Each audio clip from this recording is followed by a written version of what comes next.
Би бол яг тэ одоо хуучнаар бол Сайн Ноён хаан аймгийн Элтэнбэлийн хошууны хүн. Зөв бүр цаашаа одоо лавшруулаад ярих юм бол Монгол улсын их нийслэл хар хорин хот одоогийн Эрдэнэ зугаас их ойрхон ойдсон.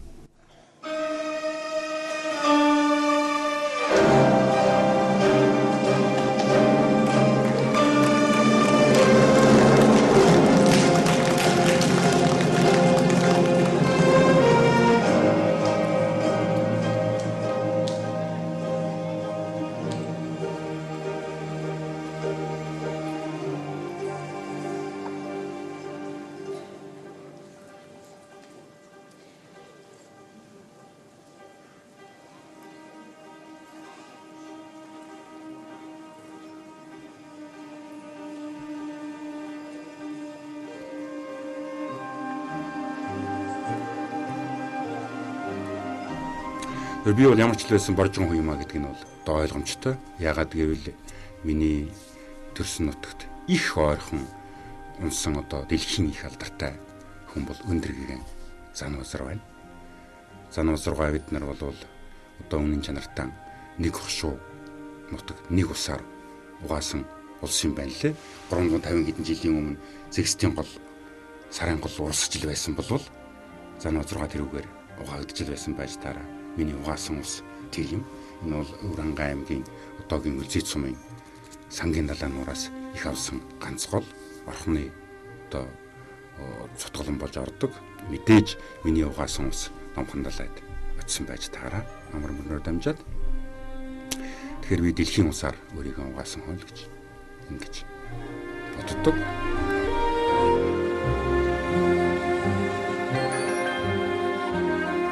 1930-аад оны шашин сүмхийдийн тэрх том устгал манай Элдэн бэйлийн хосууны хүрээг таарч гарсангүй. Тэр үед энэ боорон дээр миний дээд удмынхан зүтгэл бий болгосон олон зуун жилийн асар их соёлын өв тэнд өргөцсөн. Зөвхөн энэ өв өргөдөд зогсоогүй энэ өвийг залгамжилж байсан асар том оюутан гэгэнтэн улсууд өргөцсөн гэдгийг хэлэх ёстой. Тэр сүм хийдэг толгойлж байсан хэдэн том эрдэнтэн гэгэнтэн улсуудын нэг нь Норвежинцэн гэсэн ийм нэртэй байсан гэж ярьдаг. Тэгээд тэр Норвежинцэн бол аймаг дээр одоо буудаж хороос юм байна лээ. 10 жилийн дараагаар манай ээж зүүдэлж үргэлж тэр Норвежинцэн гэдэг их лам манай ээжийн нэрийг хэлж танаа хүүхд болъё гэж тэрнтэй нэрээ суучдаг.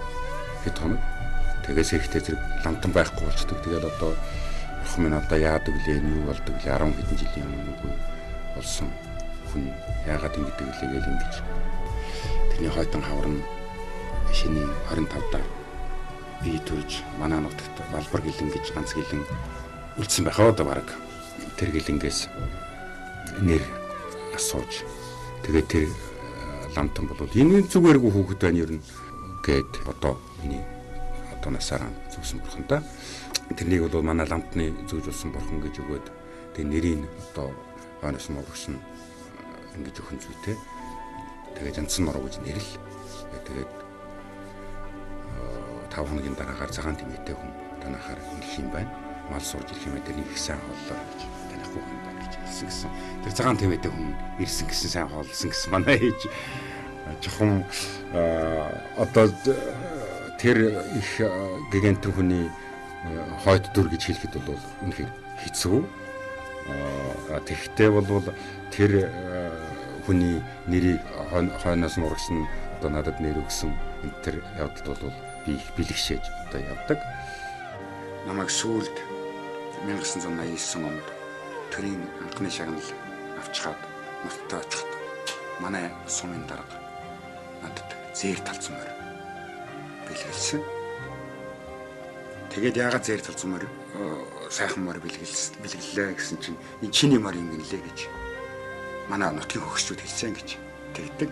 Тэгээ би сүүлд асууж лавлаад байхад бол тэр Норвежинцэн гэж одоо хүн найрын их дуртай хойд насандан дуучин хүн бол тэрнээ гэж гэдэг байсан.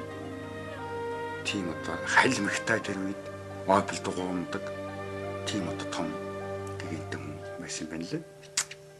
Тэр хүн бол дандаа зээр талцмаар одоо ундаг байсан гэж ингэж ярьсан. Тэгэхээр манай нутгийн хөгшчүүд бол 89 он хүртэл бол тэрнийг мартаагүй байсан хэрэг. Энэ бол миний одоо төрсөн учир холбоотой яриа болохтой зэрэгэл би энэ яриаг бол хэлж байгаа юм л та.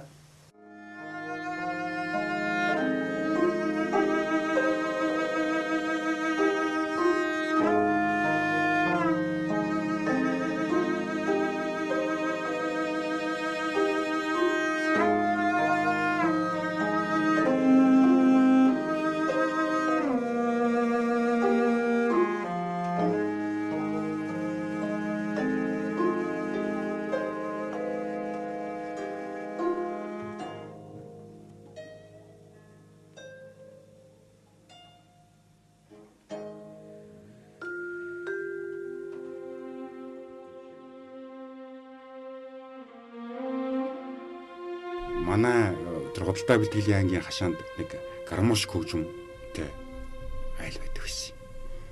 Тэр нэг сонсохдоо зэрэг сэтгэл их хөдөлдөг. Тэгэл орж одоо гуйж хэдэн минут тэрний одоо чаддаг дууган оруулах гэж одоо оролддог. Тэгээ би гармон гэд нэрлэдэг байсан л да. Гармон хөгжмийг дорхноо одоо сурчсан. Энэ бол 2 дугаар ангид байх та. Дорхноо сурчсан юм байна. Сурсны тгийн одоо учир холбогдолт бас байгаа байх гэж бодож байна. Манай ээж бас яггүй сайхан дуулна. Ар хөрчийн унгаал тоглолт гэсэн.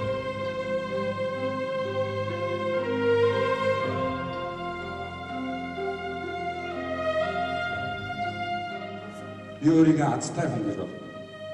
Ижидэн зориулж буу бүтээсэн хүн байна. Бид нар ижигээ үргэлж мөнгө байгаасаа гэж хүсдэг. Тийм учраас бид нар мянган өглөөний шүүдрийн гэрэлд явцгаадаг. Хитчнээ ч мянган шүүдрийн гэрэлд явлаач гэсэн миний таны ижи огт мөнгөрөө. Тийм учраас ижитэй хүн энэ дуу сонсохдоо ижигээ хайрлаж, ижиэгүү хүн ээжтэй буян хийж байгаасаа гэж бодож бид нар дууж хуурддаг юм шүү гэдгийг хэлмээр байна.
Тэгээ ээж бол их олон уртын дуу надад байхад зааж өгсөн. Аав бол дуулдгүй тийм шашны маягийн хүн шүү дээ. Лам нартай нийлээд очиртод артайл байгуулаад артайлын одоо аянчин өөрөөр хэлбэл алтан булгаас мод бургас ханын бургас зөөдөг. Тэгэл ер нь 7 хоногт 10 вагонмод оруулж ижсэн гэлээ тэгэхээр 630 тийм юм мод гэсгүй л дээ. Тэгэхээр ер нь тун их хөлтөө хөдөлгөөнтэй хүн байсан шиг байлаа. Тэгээ нэг оршоодын холбоо жоохон шахагдаад их хэцүү байдалд ороод тэгээ нэлээд хиддэг юм одоо аавынд очиж тэр шорон оронд орж миний бага байхад бол би бол үндсэндээ аавтайгаа хамт байгаагүй л дээ. За бага байхын зовлон жаргалыг ярих юм бол үнэхээр тэр айл цаагтна гэдгийн зовлонгч би мэдхэл юм. Үнэхээр хоцсонохгүй байхын зовлонгч мэдхэл юм. Үнэхээр өлсөхийн зовлонгч одоо би мэдхэл.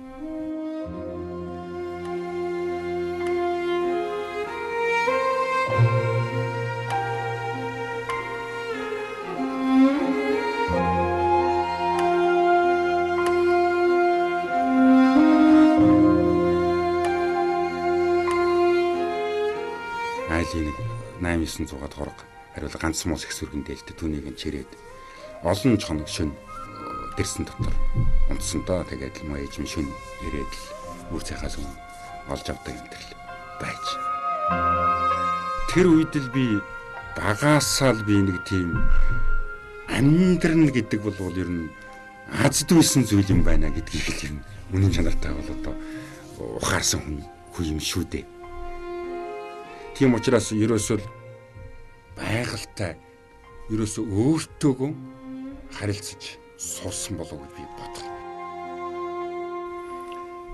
Тэгээд яг жаахан том болоод нэг 7-8 та болоод ирэхдээ ах битгэр адуумал руу орж ирсэн. Тэгэл ороо аялан дуулаад л адуухан гаргаад л ирэхлээр сахалтынхан төгчрээд л битгэрийг барьж аваад л тэгээд л шинжин найр хэсэг дуулдаг.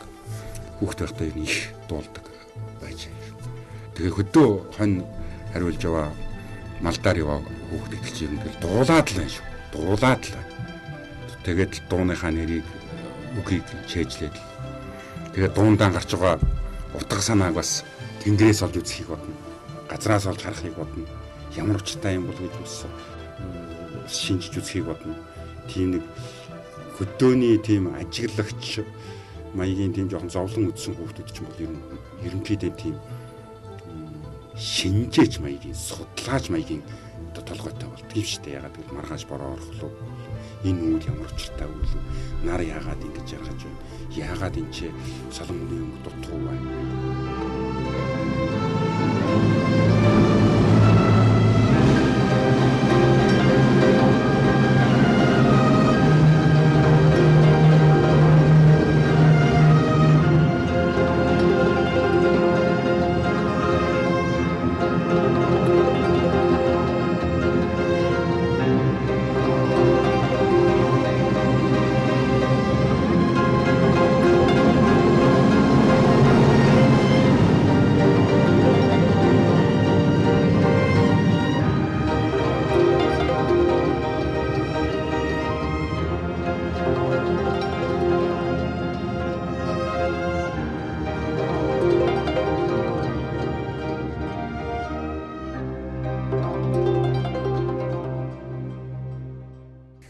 Тэр үеийн хүүхдүүдийн нэгэн адилаар л би 8 настай сургуульд орохдоо хөгөрсөлдөө ах битгэрийг ойрхон юм болохтой зэрэг хоёулынгийн сургуульд хөгөөд хүүхдүүдийг сургуульд их хөөдөг хүүхдүүдтэй өгдөг тийм үе байсан.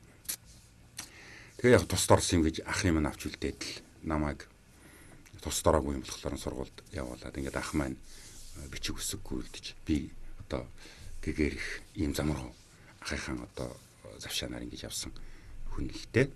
Би ээжийн дүү байна, төрсөн дүү нэ. Манай 4 жил сургууль суугаад 4 жил онц төгсөөд хичээл татахгүй. Хичээл татчихдгүй хүүхэд байсан. Би хичээл татчихлаар манай хөгшин чи битгэрээ татахгүй.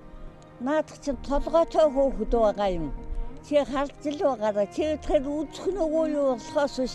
Наадах чинь толгойтой хүүхдээ чи битгээ хичээл татчих гэж битгээ аашилж бай. Өөрөө сурна наадах чи гэж манай хөгсөн тэгдэг байлаа. багшийн сургуулийн анхны хөгжмийн ангийг төгсөж очсон. Очрууд гэдэг залуухан нөхөр хөгжим тоглол гэдэг эхлээд бөмбөр тоглуулаад дараагаар нь баритон гэдэг нэг үлээдэг хөгжим тоглуулаад үлээвэр хөгжим. Тэгээд баян аккордеон тоглоод ингээд ноот сураад ингээд юунд 10 жил байхдаа бол ноот сурчихсан. Тэгээд багш маань хожигт чинь бол их том хөлтэй сум шүү дээ. Яг л улсын амралттай. Тийм учраас үлээвэр хөгжим их сайтай. Хожигт 10 жилийн сургууль. Тэгээд шинэ юм тоглох шаардлагатай байдаг байсан юм. Багш маань багш нараас чөлөө аваад л радиогоор ямар шинэ дуу болж байна. Түүний чи ноотолж ир. Тэгэл ноотын би радиогоор 3 бадаг дуулахт нь ноотын нэг бичээд авчихнаа. Тэгэл тэр үед чинь одоо энэ занга багшийн гоёхон чимэг юм уу да хавар илээ шүү хүүхнүүдээ намрын шөнийн тэргээд энэ бүхэн чинь радиогоор дуулсны маргааш нөгөөдөр л хожиртын одоо үлээвэр хөгжим бол найруулаад тоглолцлоо. Багш найруулгыг зааж өгсөн. Тэгэл үлээвэр хөгжимд бол найруулдаг байсан л да. Ингээд багш маань бол 10 дугааны төгсөөд механик инженери ангийн одоо ангид орно гэсэн ийм байдалтай бэлтгэжсэн тоонд бол гайгүй бас тооны олимпиадад оролцсон ийм хүүхэд байсныг л хаавд очиж хэлээд энийг ерөөсөн хөгжимч болох хэрэгтэй нэмийнхэн хар хорны сангийн аж ахуйд ирээд нэг механикч болно үз тэгснээс хөгжим хөөсөн дээ. Тэгэл багшийн сургууль дээр авчирч соёлын ангид оруулаад давж ам зурх шалгалт авч давж ам зурхсан намайг их сайн тоогоогүй. Тэгэхэд би өөртөө шалгалт өгөөгүй байна. Тэгээд соёлын ангид оруулах хөгжмийн ангид ороод ингээл энэ урлагийн гавь сэтгэлтэн жанч манчин одоо гараар орол. Тэгэл багшийн сургуулийн хөгжмийн ангид төгсөөд тэгэл тэндээ багшлал. Энэ бол очроо багшийн маань одоо гавьяа гэж одоо бодон зайлуу бурхан болсон. 20 жил сургууль суусан би гэртээ сууж үзээгүй дандаа дотор айлаар сайн буянтай улсуудын хүчээр бол 20 жил сургуульд сурсан хүн. Бежанц нуруугаан сургууль төгсөөд 4 төгсөөд явах орно. За миний хүү царн бага дараа 4 жил онт төгсөөд сургуульд явлаа. Одоо багаан хөгсөж ядархлаараа тэгээд юу болох юм багаагаа мэдх юм байгаа бидээ гэхээр манай жанцсан нуруу намайг цаашлуулаад багаа минь би таныг ядархын цаг танихгүй ч байж магадгүй гэж хэлжсэн.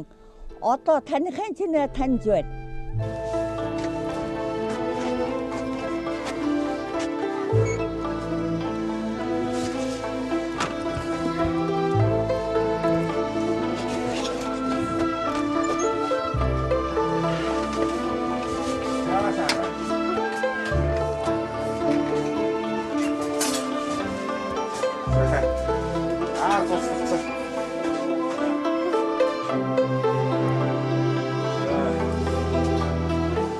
Сайн дажгүй намарч байна уу? За. За яг тийшээ сууя хоёул. Хаашаа суу. Тийшээс. За.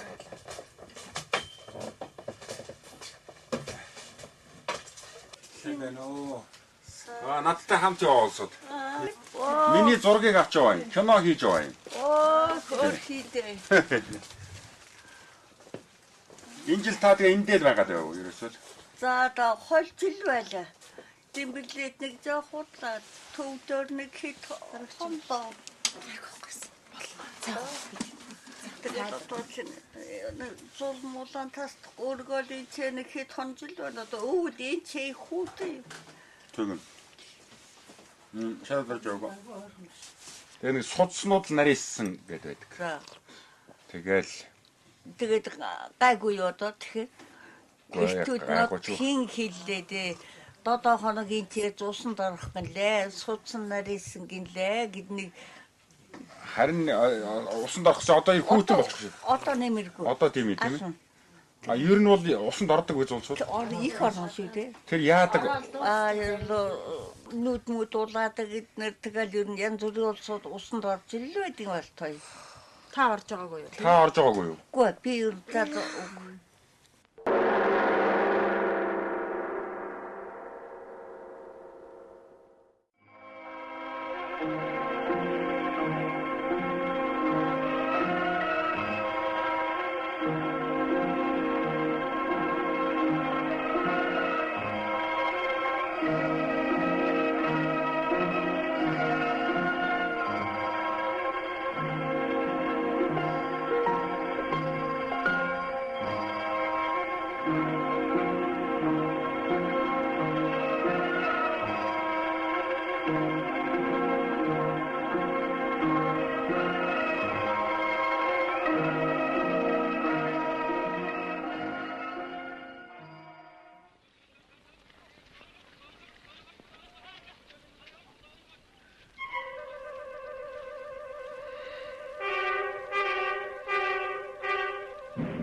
нөхрөө хаан мандуул жон хөнөөч гэлээ.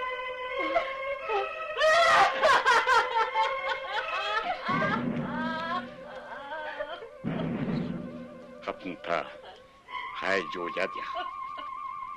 Намайг чихгүй бол гадыг чинь зэмж нутгийг чинь дааж өгье. Хатан нэгэнт зөвшөөрч байгаа болохоор ард олны хөдөлгөж адуу мадыг тууж нүүлэх. Ой танайх чинь ялхустэй нэг хүүтэйсэн биш үү? Хөрхөн өмнө 2 жилийн өмнө өчнөрөө талсан.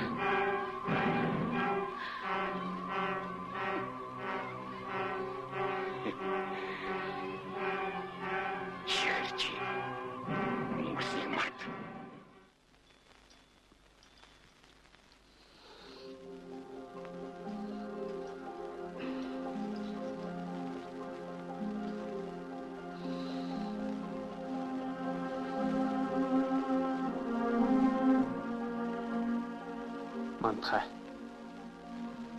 Энэ өдрөөс хойш би чиний жавдны үзүүр сэлэмний ир болж явъя.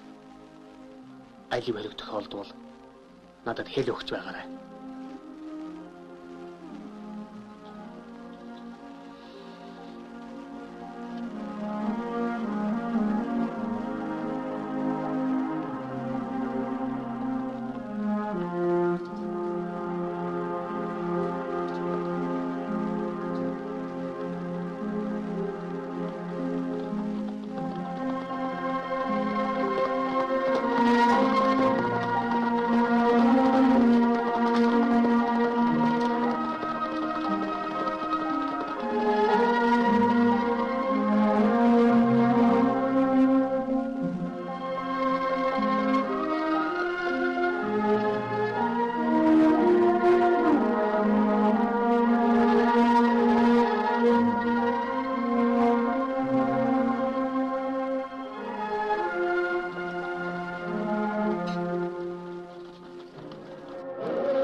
кино найруулагч Балчиньян, зохиолч, академик Нацаг Дорж, ерөнхий театр Шарав Дорж,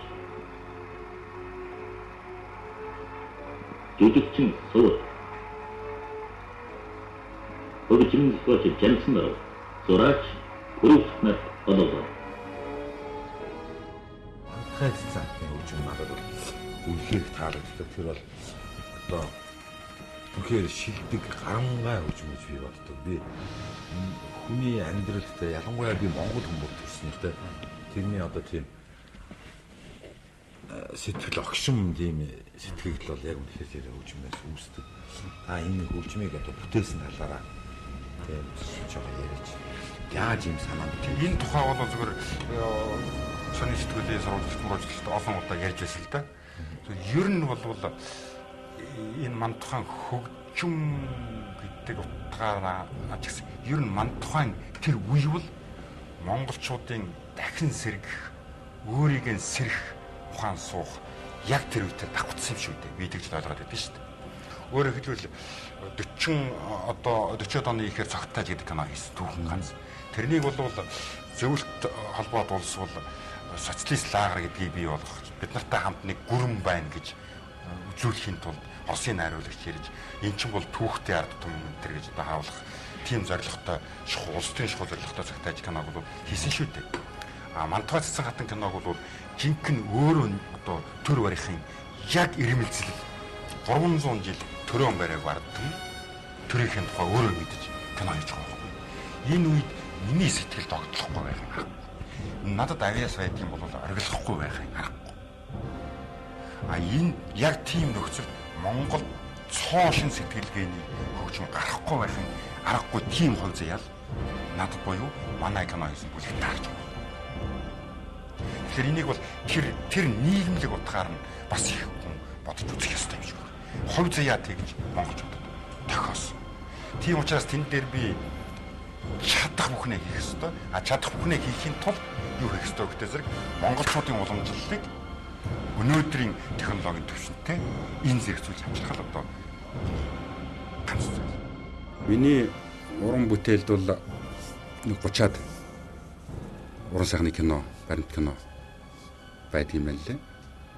Миний киноны хөгжим бол гарын 5-3 гэж киноны хөгжим байдаг. Намсрааж байгаа удирдсан ардын жижигч намсрааж байгаа. Тэгэхээр ийм зузаан одоо нот бичээд очсон.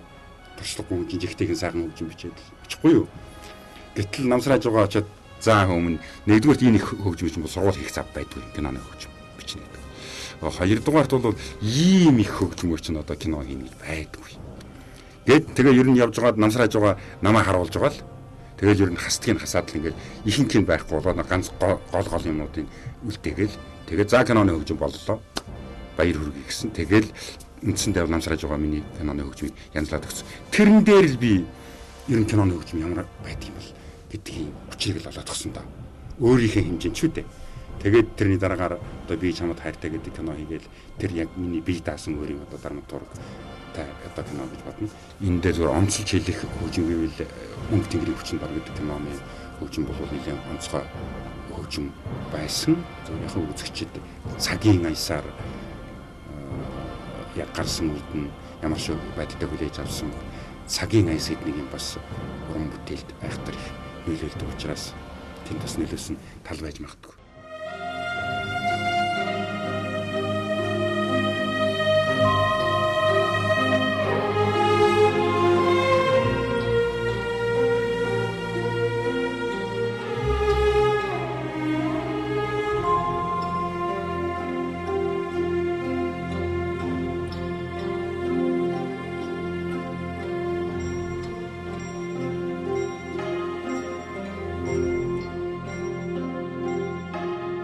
Хөгжмийн санааг бол янз бүрээр хүн газраас түүж олдог л доо. Энэ хөгжмийн санааг олно гэдэг бол бараг л одоо ихийнхээ ачийг хариулахын тулд нөгөө шүүдэр цуглуулна гэх шиг шахуу одоо хэцүү юм шүү дээ. Хөгжим бичнэ гэдэг бол дуу бичгээс их хэцүү. Ягаад гэвэл дуу бол тэртээ одоо хангаа шиг ханхар аав минь энэ төр гэдэг ингээд үг байж байгаа юм чинь. Тэгэхээр хангааш ханхар аавыг ямар нэг хэмжээгээр аялаж болно доо. Өөрөө дан хөгжим юм бүтээл хийнэ гэдэг бол тэр сэдвийг олно гэдэг хэцүү. Тэгтээ бол тэнгэрээс харж байгаа юм шиг л одоо буунда буугсагтааж буун шүү дээ бас буун. Тэр буун гэдгийг хүлээгээд хөвтөөд гэж бас болдог. Хэрвээ буунхыг хүлээгээд хөвтөөд байх юм бол хүн хизээж одоо хөгжим одоо бичихгүй. Тийм учраас асар их боловсрол, мэдлэг, бэлтгэл, туршлага одоо хүмүүсийн бичсэн хөгжмнүүдийг сонсох энүүгээр цэнэглээл байх хэрэгтэй. Цэнэглээл байсан цагт л тэр юм бол хөгжим бол буугаад байх шиг ингэж бодогддог. Би зүгээр нэг жишээ хэлэхэд Шарап Бэдхойр 1988 онд Ленинградын болсон дэлхийн одоо хөгжмийн их том нааданд Шарамын 2 дугаар симфони тоглогдож битгээр очоод тэгээ ганц хоньны гоё чанж очоод түүнийгээ идчихэл тэгээд жигтэй хин салхитай тэр юусэн замбраагүй давалгаа одоо 70% зээгүй бид нар ч ямар юм байх вэ тэгээд битгээр ярьж ирсэн чи битгэрийг одоо ингээд энэ далаар нэг 2 алах болоход энэ юу болох вэ гэж юу ч болохгүй шүү дээ тэгэл дуусаа ингээд алга болно гэтэл ер нь говьд хэрвээ яг энэ далайн улсуудыг яна манай говьд аваачаа тавьчихсан бол одоо 200 км-ийн зааныг ганц айлвий хаанаас ч усаа олно гэх юу болох вэ бас л ялгаагүй шүү дээ тэгэхээр ерөөсөн говьж өөр аимшигтэй зүйл юм байна далааж өөр аимшигтэй зүйл юм байна өөр өөрийн гэсэн хүч байгаа юм байна өөр өөрийн гэсэн сайхан өөр өөрийн гэсэн одоо их хүчтэй зүйл байт юм байна гэж тэгээд би зоч дуудлал дээр сэтгэл ингэсэн говь минь гэдэг тэр морин хуурд зориулсан бүтээлэн одоо тэр шиндөө ширээн дээр суугаад биччихсэн шүү дээ.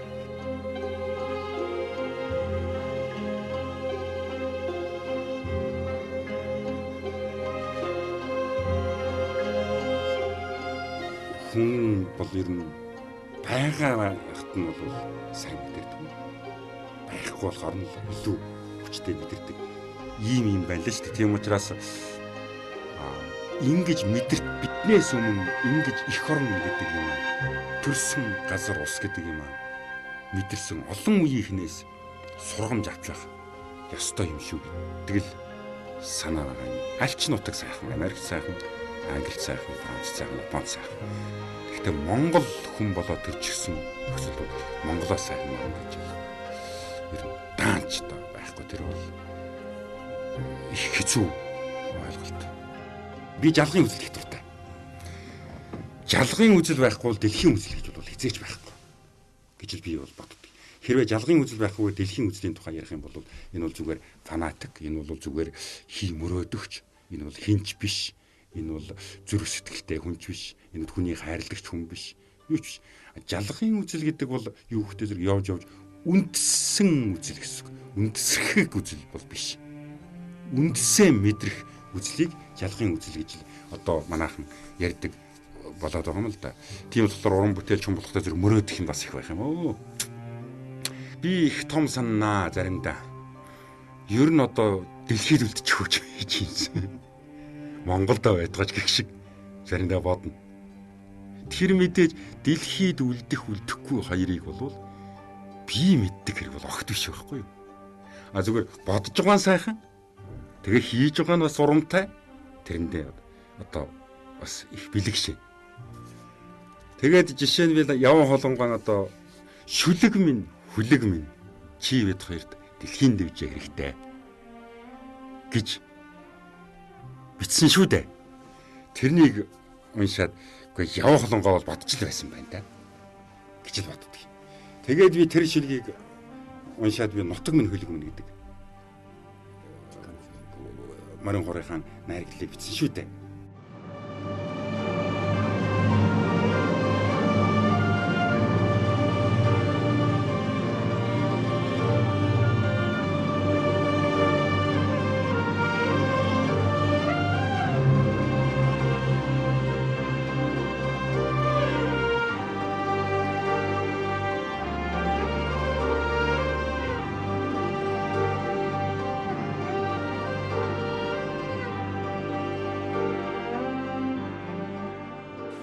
Монгол улсын морин хуурын чуулга бол миний үнэнч зар цөөгөөд миний үнэнч эзэн. Тийм учраас Монгол улсын морин хуурын чуулга насан туршдаа надад өртөө би бүхэн өгтлээ энэ морин хуурын чуулгад өртөө юм. Тийм учраас Монгол улсын морин хуурын чуулга түүнийг удирдах байгаа Монгол улсын гавьяа жүжигчин Батчилгуунд баярлалаа хэлж байна.